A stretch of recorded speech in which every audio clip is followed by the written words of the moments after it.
Welcome back to Bitcoin Season 2, a podcast by Blockspace Media. Bitcoin Season 2 showcases new ideas and new conversations, sometimes old voices talking about new ideas on Bitcoin. It's the technical and the cultural smashed together. You don't know what type of episode you're going to get. Sometimes you might go deep down the technical rabbit hole. Sometimes you might pull back like we do today and talk about broad strokes about Bitcoin culture. Bitcoin Season 2 is produced by Blockspace Media. Make sure to hit our website, blockspace.media, and check out our other podcasts, The Gwart Show, The Mining Pod. Blockspace is an independent Bitcoin media company focused on the business of Bitcoin Blockspace. Make sure to subscribe to our newsletter. It comes out Mondays and Fridays. We kind of blend mining, ordinals, runes, Bitcoin tech all together in a newsletter that you can digest in about 5 to 10 minutes. So today I've got Dylan LeClair on the show. We're having an open discussion about Bitcoin and Bitcoin culture. We might even open up the box on Bitcoin accelerationism. So I'm going to add Dylan to the stage. What's up, Dylan? Welcome back from El Salvador. Thanks, Charlie. I'm happy to be here. Excited for this.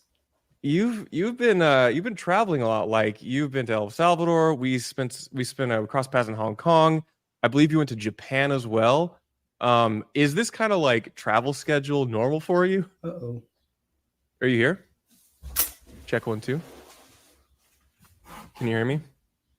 Check 1 2. Charlie, you cut out, man. I don't know if that's my end or yours. I think it might be your end. Okay. Can you hear me? So let's start. Yeah, I can hear you now. Are you good? You cut out right at Hong Kong, but Oh, well, okay. You've been traveling a lot. You've been to Hong Kong. You're in El Salvador, Japan. Obviously, maybe you're still international. Maybe you're broadcasting from the space station right now because of the delay. I mean, is this travel schedule normal for you?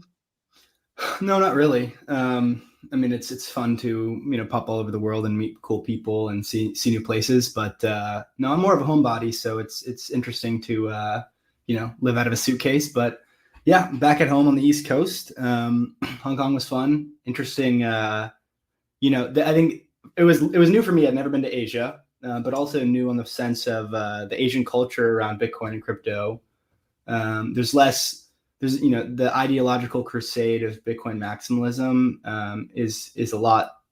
It's not doesn't exist, but it's a lot less prominent, which was new to me. Because I think I've purposely and intentionally kind of been navigating and participating in this echo chamber culturally, and happily so.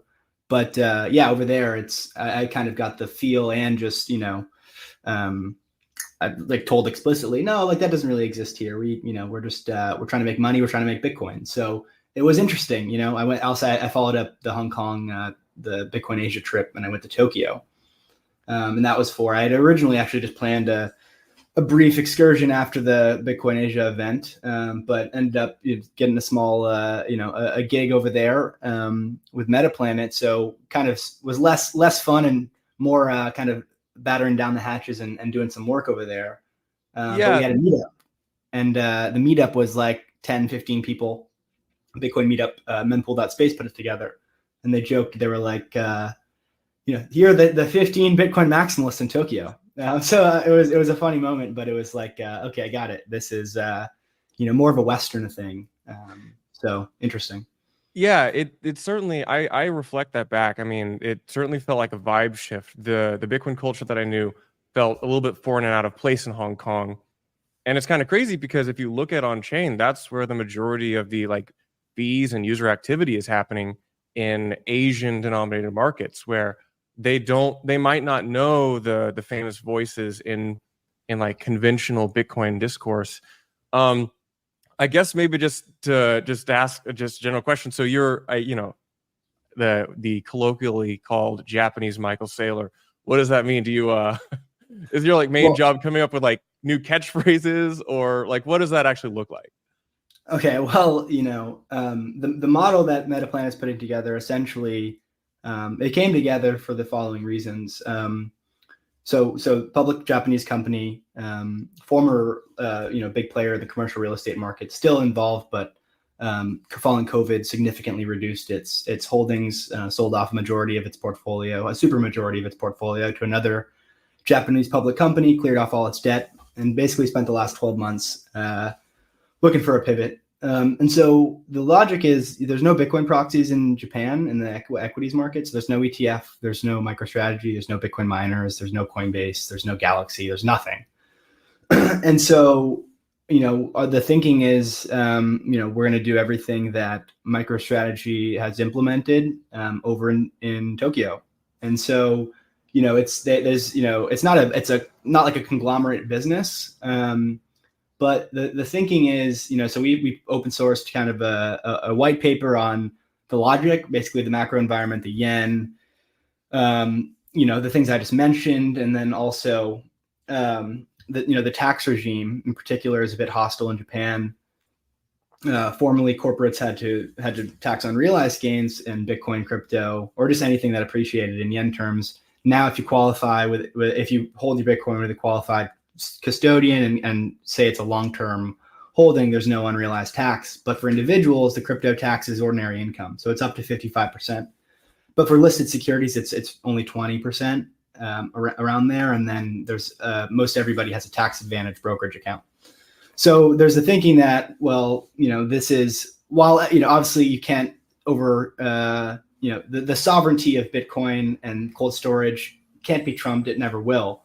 But in terms of, if we're looking at this massive, Tokyo is a massive capital market, or Japan, and there's no Bitcoin exposure. So starting out at a small base, it's not, we're not $1 billion company to start. We started at 20 million, but the market's perceived it well. Come at the end of June, we've all, this has all been disclosed. Nothing I'm saying here is private. It's all publicly disclosed. We're going to be increasing authorized shares by 300%. So that opens up equity issuance, that opens up convertible notes, the whole 9 yards. And it's really like where, the macro in Japan is where kind of the US was 4 years ago. Short end yields are 0 or like 10 bips. Long end yields are like 1% and change. And structurally they have to keep it there because debt to GDP is so high. So we've had a lot of interesting talks, and, the retail in Japan has certainly been interested, I guess, if you will. And it's the stocks ran up, past the value of our Bitcoin holdings pretty meaningfully so far. But it's not a bad thing, and kind of keeps the playbook open for us. Well, you got me up to the edge of my ability to talk about macro here. What's funny is like the whole when I put this, I slapped this title of Bitcoin culture on here. It's like, Bitcoin culture and Bitcoin discourse really bent heavily macro the past few years, especially post COVID. It seems like everybody and their dog became kind of a macro expert, and some people really are, and some people have gotten really insightful towards it. But I found that's like not my own lane. And maybe to like kind of set the stage here, maybe I'll kind of give some context. I don't know if you remember this, but I believe the first time I met you was at BitBlockBoom in either 2020 or 2021. You were fairly new into like the public Bitcoin space. And that was also a very iconic era. It was kind of like an incubation era for a particular like personality in Bitcoin culture. And then we, crossed paths again in Hong Kong this past month. And I feel that also is kind of, it's almost like a crucible for a new type of Bitcoin culture. I'm not sure what it is. How would you describe this? Do you sense this vibe shift? Where's your head at when I give you the example of these two kind of conferences we were both at? What do you think about this? Yeah, totally. BitBlockBoom, I think it was August 2020. Remember it quite vividly. Very much it was Dallas, Texas, peak COVID. Everyone was disobeying the mask rules, and there was kind of this like anti-authoritarian, like, FU culture, which is awesome, right? Like I went to a satellite event to start before the conference officially started. And I was new to all this, and I was new to this group of people. And the first satellite event was like 3D printing guns, and I was like, oh wow, like this is it was like, and then on the gun it was inscribed, print guns, not money. And I was like, all right, this is pretty cool. Like, yeah, it's a vibe, I've never seen anything like this before.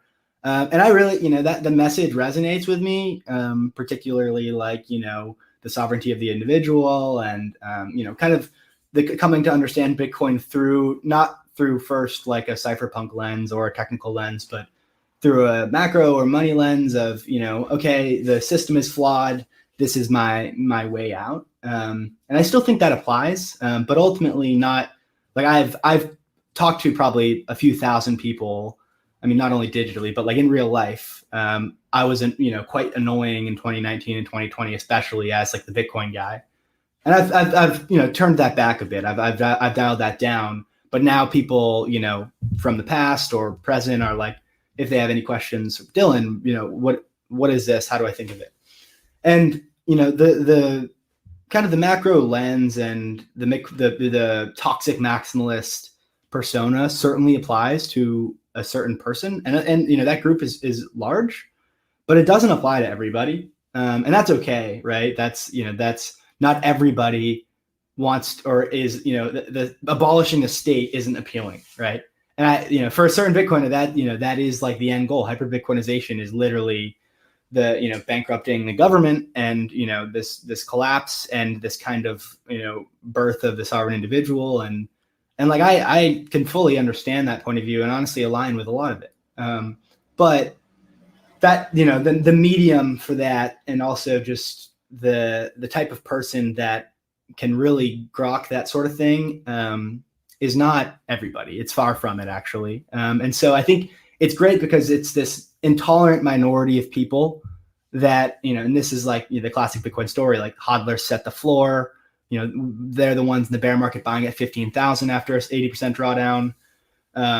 And Bitcoin's always going to have those people. It's going to that mass, that critical mass of people that, are diehard believers in this and will take their Bitcoin to the grave before selling. But right, like I think if you look at Bitcoin's roots, far before I was involved, I was playing with toy blocks in elementary school.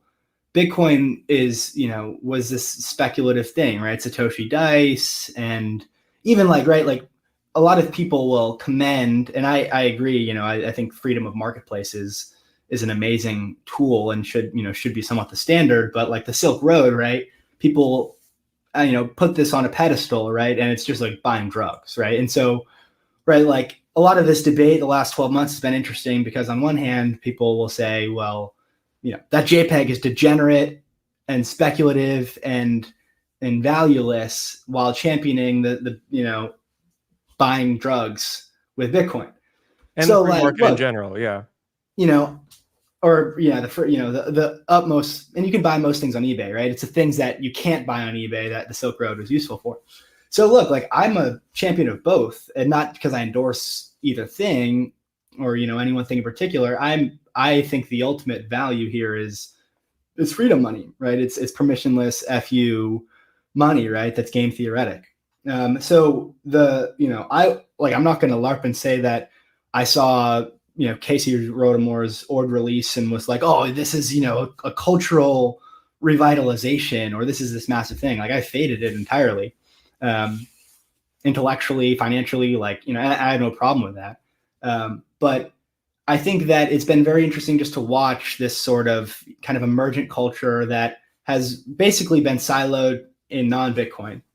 Ethereum, Solana, right? Like this build fast, break things, speculate, right? Like, oh, it's valueless. We know it's valueless. We're still gonna hit the green and red buttons, buy and sell because that's who we are. And Bitcoin has been like there's been people even in Bitcoin culture that are like, take it personal when you say like, yeah, I'm gonna probably sell a little bit at the top. They're like, you can't do that, that message doesn't resonate with everybody. And I get it. Like I get both sides of it. But the sort of thing that happened post, 2023 has been very fascinating to watch. And I think, this kind of like explosion of speculation and dev activity and funding. And, I think 99% of it washes out, fades to irrelevancy, maybe explodes in spectacular fashion. The exchange rate will, on a lot of these things, from its peak, will draw down 95%, right? But like, I think if there's one or two things at the other side of this where we say, okay, wow, that was like, that made all of it worth it. That's exciting, right? And so it fully aligns with my worldview, right? Like a lot of people that were dunking on this stuff were saying in 2021, I remember it pretty vividly, ETH is a test net, all the things of value will come to Bitcoin. And now it's happening and people are having a meltdown. So it doesn't really break my worldview at all. Like, do I agree with everything or do I participate in everything? Of course not. But that's part of being, in Bitcoin. I think that's the beauty of it. Have you read or are you familiar with Pete Rizzo and I think Nick Carter have talked about the like Bitcoin narratives over the years? Are you familiar with this? There's I think Nick Carter actually put like a chart where he kind of hand waved and said like, since Bitcoin's genesis, there's like it's almost like a chart with a graph of like Bitcoin is this collectible, it's this speculative asset, it's digital money, it's fast and cheap payments, it's hard money, and kind of traces the dominance of these narratives from year to year. And I think it's really helpful as a mental model to like understand that what Bitcoin has really the users of Bitcoin have understood Bitcoin differently, kind of cycle to cycle, epoch to epoch. And now Pete Rizzo floats this idea of like Bitcoin as a platform. Now I don't know where I stand on this exactly, but this now seems to be front and center. And I mean, I'm going to be talking about it on the show with people who are building on Bitcoin, where it's more of this like platform layer. What do you think of that? Or just what do you think of just the narratives over Bitcoin, just over time in general? Yeah. Like, I think in hindsight, so, I mean, everything is obvious in hindsight. Hindsight is 2020, but looking at 2022, the mempool was a ghost town. You could send any Bitcoin transaction of any amount, consolidating any amount of UTXOs for basically free. And I was never in the camp. There was a lot of people from the Ethereum camp and crypto broadly that were like the security budget, and this is like Bitcoin it's existential. You're in util emissions, blah blah blah. And I was always like my stance was like, no, there's going to be demand for Blockspace.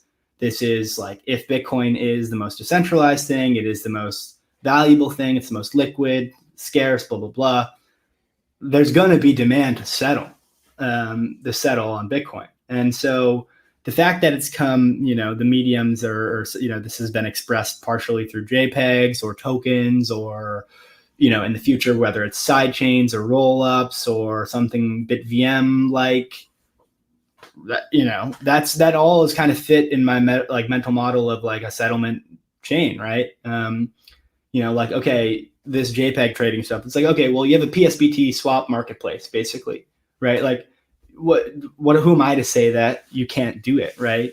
Because my ultimate, kind of my mental model has always been like, okay, the thing that keeps this censorship resistant, the thing that keeps this thing working is your ability to ultimately, at any point in time, bribe miners in the face of censorship or whatever else to settle your transaction into the next block. So like, I was obviously, it's inconvenient if fees spike to, whatever, but I think that there's very, it's very interesting to explore the idea of like what comes out on the other side of this, whether it's a cycle or 10 years from now, from an explosion of just people messing around testing things. And like, I've done the Lightning, like I've set up Lightning nodes, I've used custodial Lightning. It's obviously easier. I think Lightning as an enterprise tool, as someone like Alex Leishman and the River team, they implement a Lightning node. It works fantastic. It's a great product.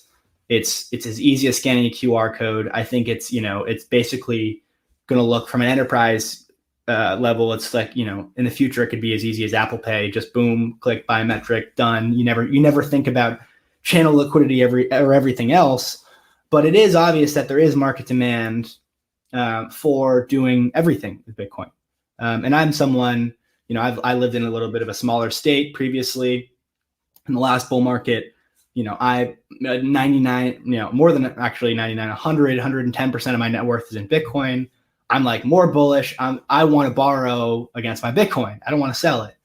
And so, I explored everything. Like I can't, a lot of these businesses that were doing it either had lending platforms where they were hypothecating, or I couldn't use Unchained or whatever it may be. So like I looked at Ethereum and was like, oh, well, they have the ability to borrow against their asset. And is a stablecoin custodial and all this stuff? Yeah, I know that. There are some of these protocols, like, are they truly bulletproof? Like, we'll see. But I think there obviously is demand for that, right? And so I think we're still in this super nascent phase where people are building all these, all this stuff, like BRC20s and runes. If anybody's ever traded altcoins, shitcoins, like it's obviously the experience is better on Solana. Like it's just objectively, right? It's like settles instantly. It's cheap. It's like you're trading this stuff. You're trading altcoins on Bitcoin on chain. Sometimes you wait 30 minutes, an hour for for a block to settle, right? So it's like it's not really comparable. But I think you're going to see, and you are seeing, like 100 L2s. 99 of them aren't L2s. They're just kind of custodial multi-sigs. But if one of them can do it, or one solution that's, in a trust minimized way enables you to borrow against your Bitcoin with a DLC or a roll up or something that's trust minimized. Like we didn't have that a few years ago, right? So I'm kind of excited just to see what comes on the other side of this. I think despite like the institutional adoption of this, the ETF rollout, the kind of the rubber stamp of, okay, Bitcoin, it's not going to die. The state, there's a realization that the state's not going to kill it, but they can still, and they still are, I think, going to mass regulate this, the on-ramps, the, any sort of service provider, the pools, right? They're going to try to really stifle this thing. And so you're seeing that with the privacy stuff, right? Whether it's Tornado Cash on ETH or the Samurai wallets. And then, so I'm just really excited about this sort of like Cambrian explosion of, like shit coins or whatever. Like I think ultimately that's somewhat irrelevant. Like my mom or dad who buy Bitcoin every week has no idea what's going on. They don't care, right? It doesn't really affect them. They make an on-chain transaction like once every month or two. But I think if we're looking at a world where like Bitcoin is, like we're hyper Bitcoinization, right? Like, then I think you want a world where you can do everything you would ever want to do in a way that's both, non-custodial and, and that's just we're not there, right? We can't onboard multiple billions of people, many billions of people in a way that's truly self-custodial, trust minimized. So there's room, right? There's room for all sorts of things. It's going to, Lightning's part of the solution. On-chain is part of the solution. I would love to see covenants. I think the eCash experimentation is fascinating. Fatty Mint is fascinating. The roll-ups and the sort of like ZK work that's happened somewhat exclusively on Ethereum, starting to be tested out is really exciting. I'm not going to LARP and pretend like I understand the cryptography of it all. But I like I do with many things, I lean on smart people that I know are credentialed and qualified for some of this stuff, right? So I'm excited, right? Like I'm keeping an open mind, and I think it's ineffective at best to just screech and cry and moan about stuff that you can't, like literally can't stop, right? And I've looked into it, like, okay, I don't like JPEGs. Can I stop them? Can I do it? No. Figure out I can't stop them. Then what? Like then why would I ever spend my time yelling and screaming about it? Basically how I think. It's interesting because you float this you touch on a couple topics. One, which is like, okay, so there's clearly just a massive amount of like dog shit that's going to be thrown into and around Bitcoin right now. They don't have to even like tiptoe around it. Like there's so many things which is like just they're a glorified multi-sig with a very good marketing budget, and a lot of this will be it'll generate a lot of speculation and dog shit, which I think is fine. And this actually gets into another point you make, which is, but through a lot of this capital deployment and through massive user influx, like certainly we've seen this happen with Bitcoin and other chains in the past. There does result often some material progress forwards. Reindell, in particular, I think on another interview of his, he mentioned that if all the money that ever went to rollups on ETH is eventually all destroyed, well, at least we got something very important out of it, which was significant research and advancement on zero knowledge proofs and zero knowledge research. And while it doesn't, we could debate like whether that's justified or not, I think it's really important to note that like this may get into an accelerationist view, which is like, I want more money and more things to be on Bitcoin. I want it to happen today rather than in 10 years. I feel that the camp which wants to move slow and steady is very well represented and strong, which is great. I don't think there are enough people who want to aggressively move Bitcoin forwards. And through this discourse, we can find a productive way forwards for the ecosystem.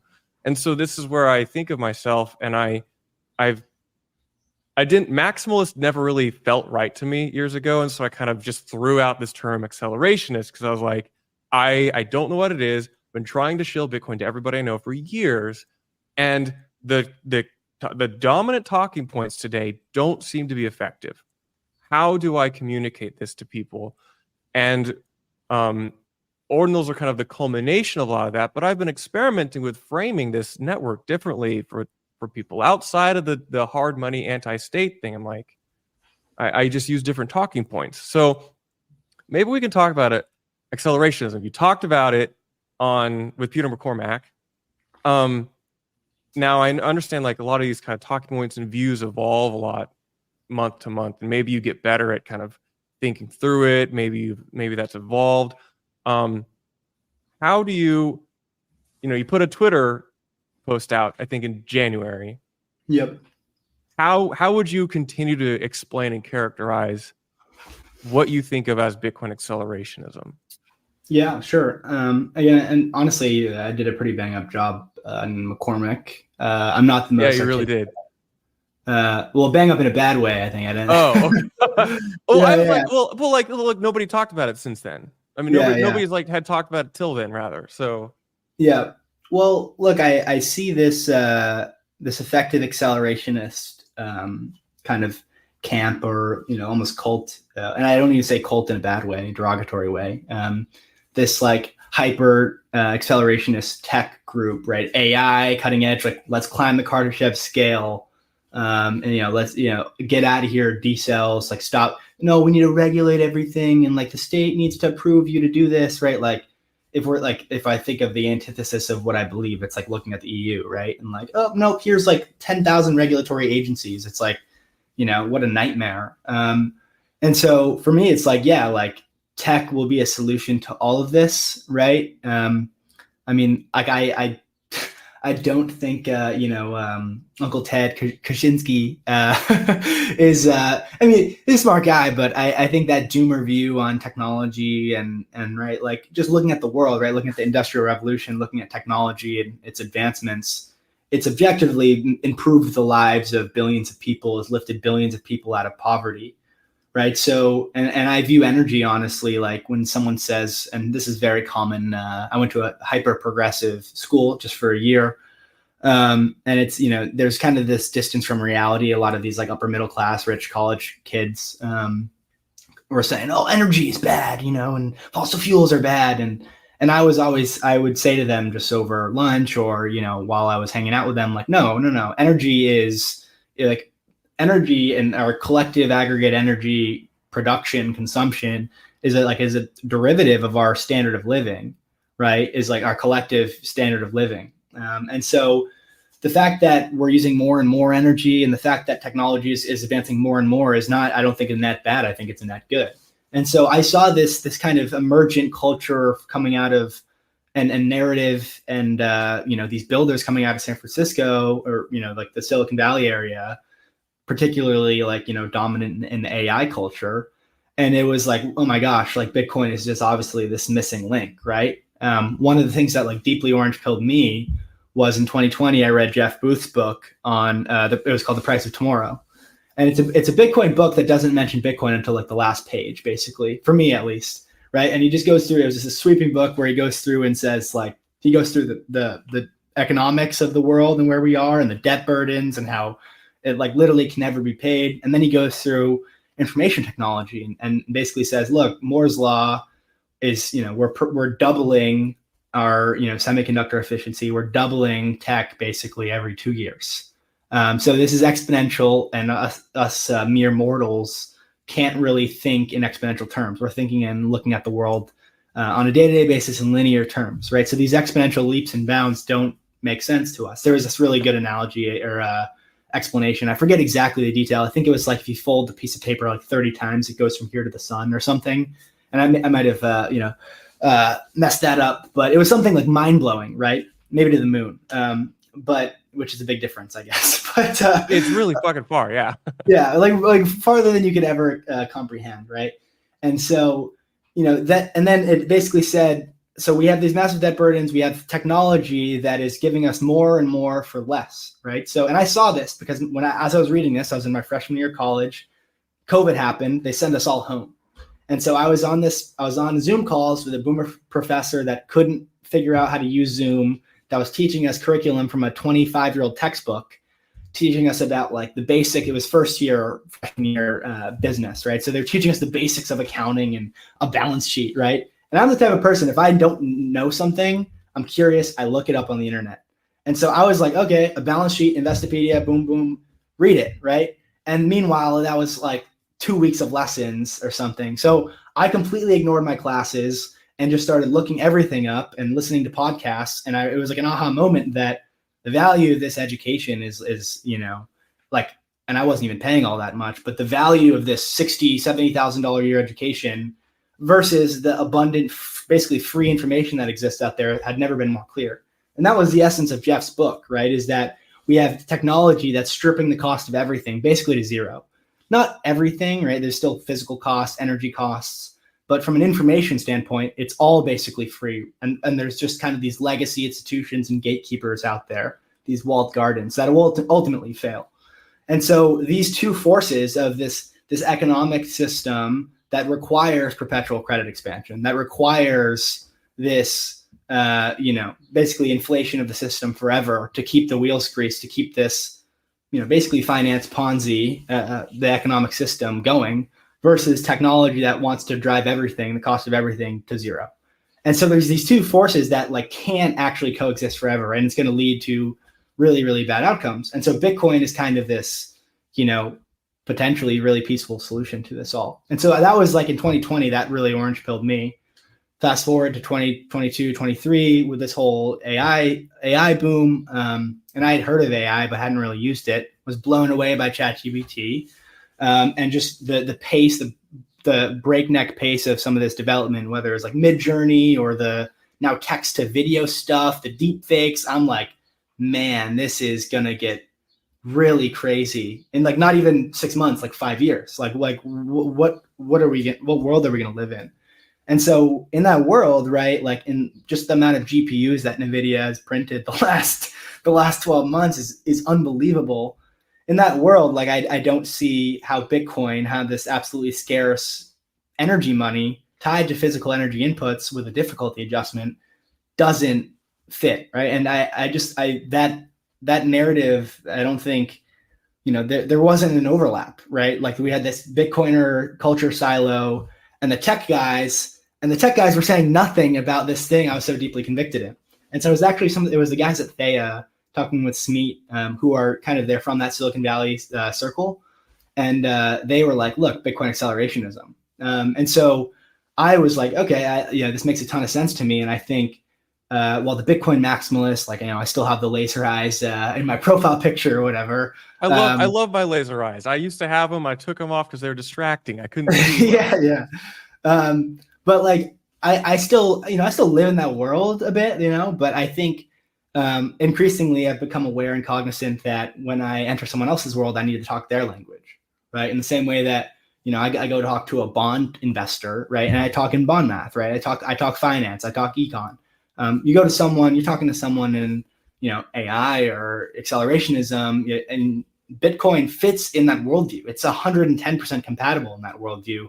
Just I think increasingly, I think they're starting to make the leap, but there's still a gap there. So part of my thought was with the tweet, with the rambling on Peter's podcast was, maybe I can help bridge this gap a bit. So I'm not the best at articulating it. I just kind of rambled there to you for 10 minutes, but I think that's still something to explore.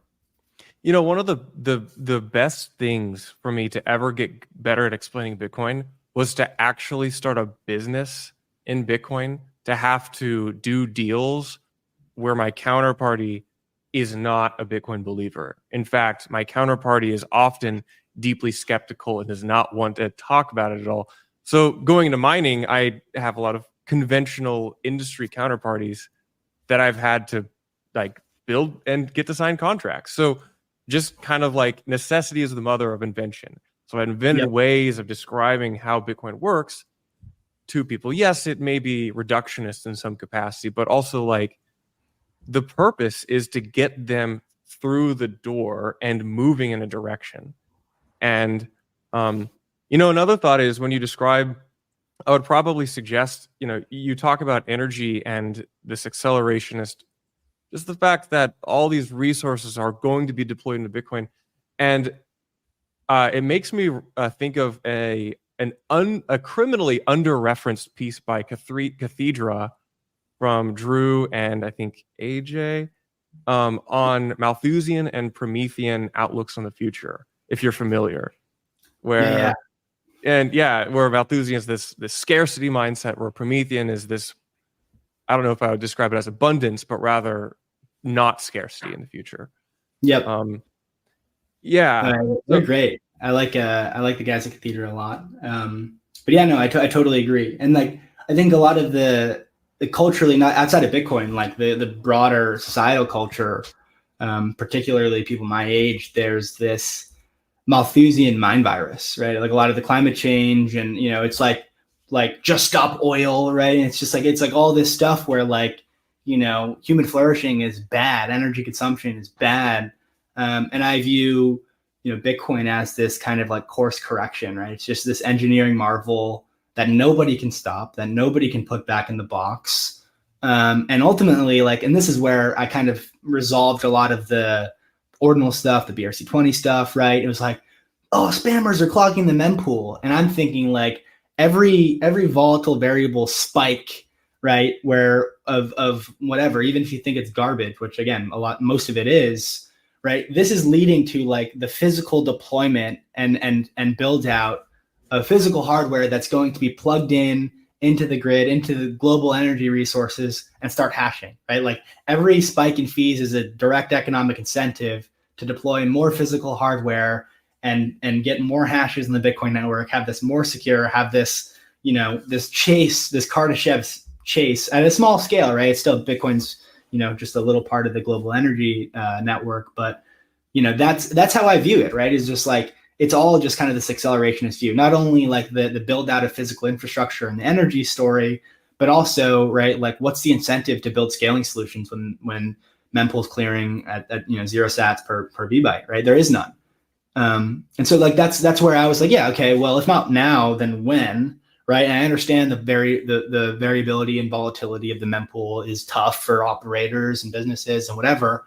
But if it's this robust thing, if it is nuclear grade money in a nuclear grade system, then it should be able to withstand a bunch of spammers or traders or shitcoiners, right? Because ultimately, our thesis is that a government can't stop this, right? 3-letter agencies can't stop this, and that's how powerful it is. So that's kind of where even if I'm my culturally, my in-group wouldn't align with this stuff, I can still reconcile the fact that a lot of it is ultimately bullish, right? Because we're building out all of these scaling solutions. We're building out more robust systems, and we're making sure that we're ready for these shocks, right? And that's something where, that's what you want to see if you have a truly decentralized network that can, withstand a government attack, right? This is rookie stuff. Yeah, and what we saw is during these transaction and activity spikes, we actually saw that a lot of existing Bitcoin infrastructure, from pools producing invalid blocks to major exchanges having incredibly unsophisticated UTXO consolidation to wallet design and architecture, is like woefully not prepared for a high fee environment. If you look at the landscape of like Bitcoin users, I would say the daily DCA or the like, you know, the everyman of Bitcoin, right? Like the many of these people are not prepared for a high fee environment, and we're 15 years into this thing. Do we want this to be $100 trillion network?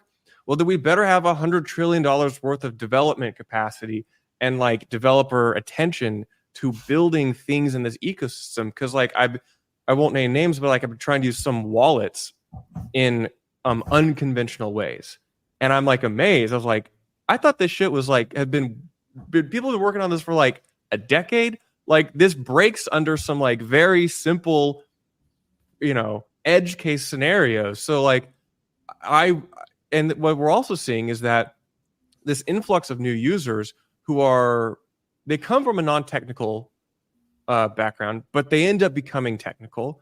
Yep. But through that process, the products that are built to interface with these users have to solve really complex UX and UI challenges, which I don't think there's like, I champion like the Bitcoin design community and people who've been doing this for a long time, but we just haven't had the combination of user demand and like the monetary incentive at scale to really drive forward a lot of what I think are some of its design challenges. Some can be improved to the protocol level, and I don't know which are which sometimes. Yep. No, so I look at that. Yeah, I look at that. I'm like, okay, if a bunch of shitcoins come in and it dominates chain space for a couple years, and we get a dramatically improved, much more retail focused and retail friendly landscape for products and services, like maybe that's the next leg up we need in order to onboard the next billion people.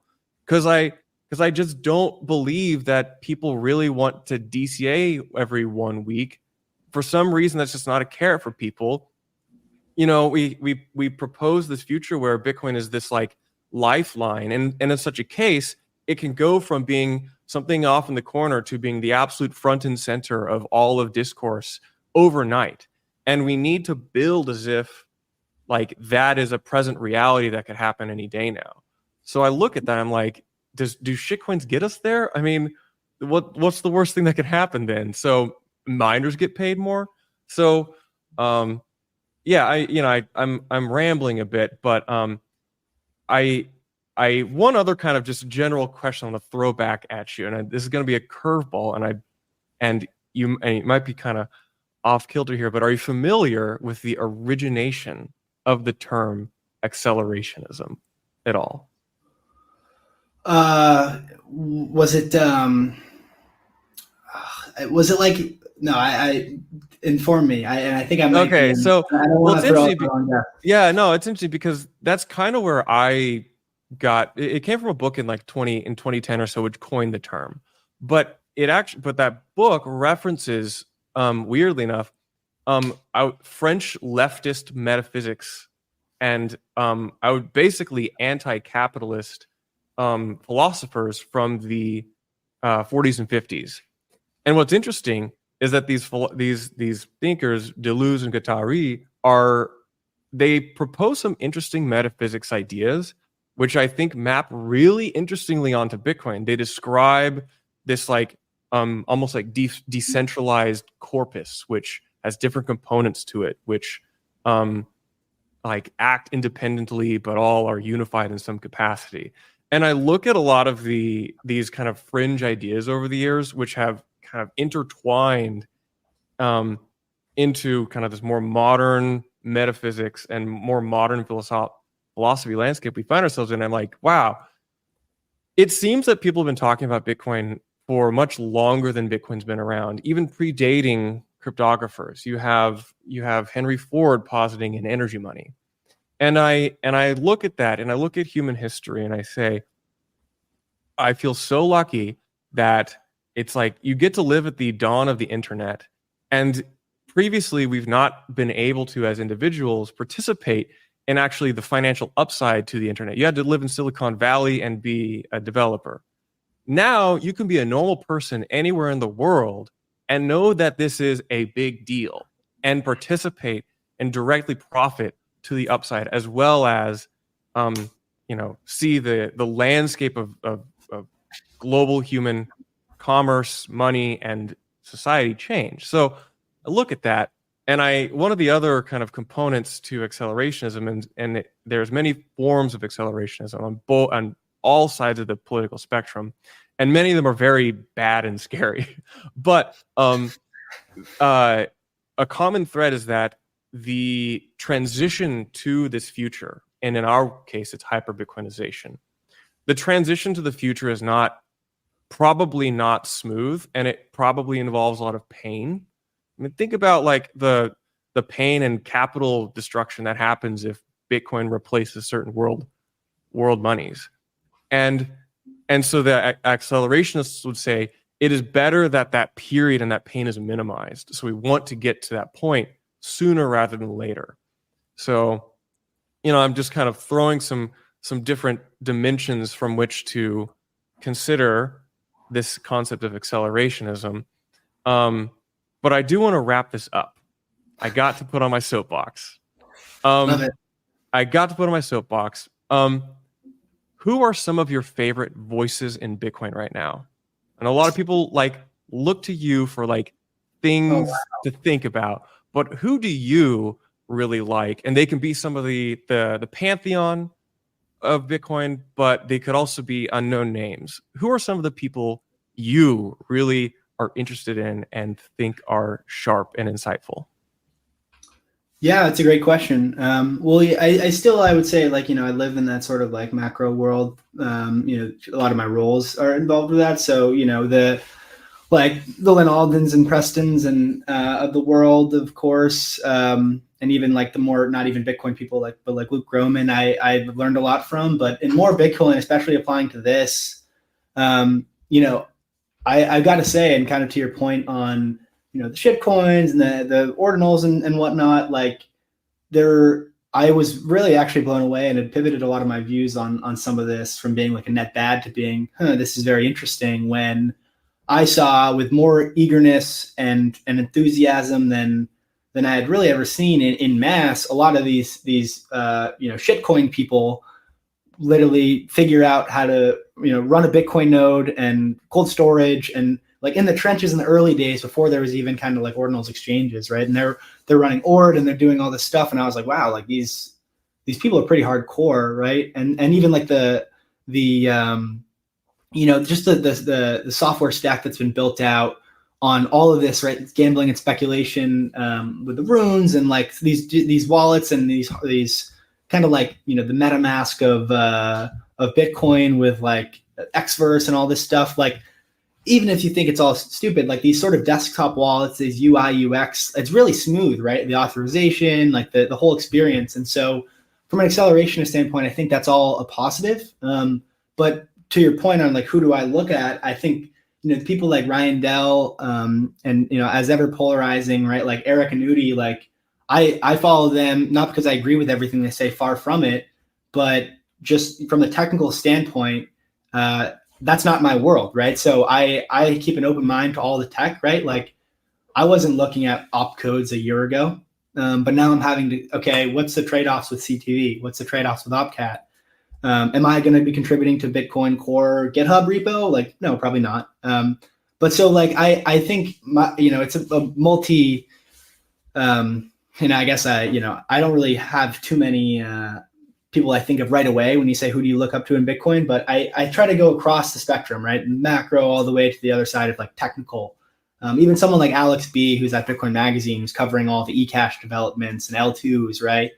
I think that's fascinating. And so I'm trying, as a guy that came into Bitcoin from a number go up, orange coin good sort of realm, to trying to look and evaluate this new sphere of technical development. And so I follow people I even disagree with, right? And so, yeah, I think it's very exciting. You don't have to agree with everything, but I think, being a guy that is just like not one to instant block someone, or like if you call everyone a scammer that you don't disagree with, even if you think like, look, a lot of this stuff is going to go down in Bitcoin terms, whatever. I think if you want to be at the cutting edge of all of this, of understanding it, right, contributing to the conversation, maybe you don't care about any of that stuff, and that's fine, right?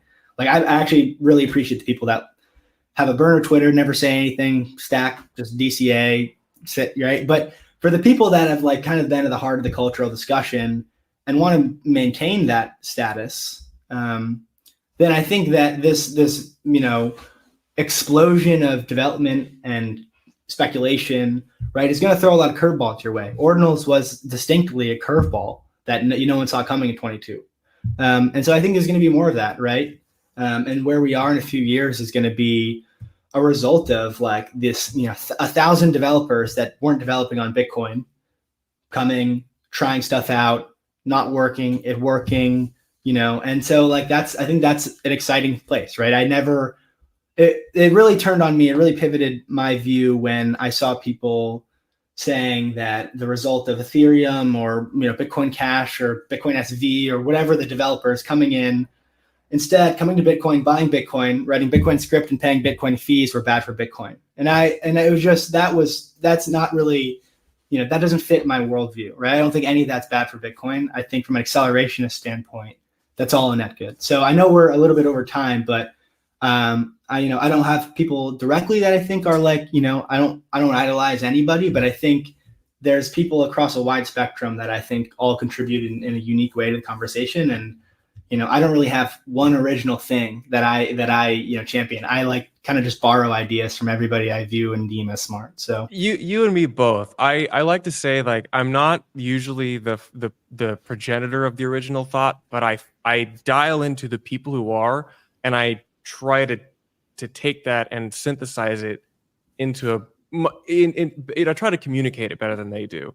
And so in my own capacity, like I've become more focused on Bitcoin developers. And I think that's a trend I clearly see right now, is we spent the past 4 or 5 years getting really non-technical about Bitcoin. We really had a lot of progress forwards on the what is Bitcoin, how to communicate Bitcoin as hard money, the Bitcoin philosophy, if you will. But at the same time, we almost had an atrophy of the Bitcoin technical discourse. Yep. And I see the pendulum swinging back, and and you see it from across the user base. The average degen is quite technical about how Bitcoin works now. Yep. And so I think this is I think accelerationists tend to also be optimists, and I'm optimistic about the future of Bitcoin technical discourse. It seems hairy right now, but I mean, dude, it's been hairier in the past. So no doubt. Yeah. So anyway, we're coming up on an hour. I'm going to wrap that up. Dylan, I will see you at the next Bitcoin conference or online. Nashville? Nashville for sure. Let's go. I'll be at I will shill Blockspace as the media partner for Inscribing Amsterdam, so we'll be doing some cool interviews and broadcasting out there. Not Amsterdam, Inscribing Nashville. So we'll see. I'll see you there. I'll see the BTC Mag folks there. Really enjoyed this conversation, Dylan. Yeah, likewise. It's been a lot of fun. It's interesting kind of exploring and diving into this because I don't do it too often, but I think we're on the money with a lot of it. It's an interesting time. It's an interesting time to navigate, especially, as someone or kind of a culture where I think a lot of us have really strong worldviews, and to have that challenged and tested and poked and prodded, I think is good. It's healthy. So I'm all for it, and I'm all for kind of seeing where it takes us in the next few years. All right. Thanks a ton, Dylan. I'm going to roll credits, and thank you so much for tuning into Season 2, Bitcoin Season 2, Blockspace Media. Go check out other podcasts, blockspace.media website. See you next week.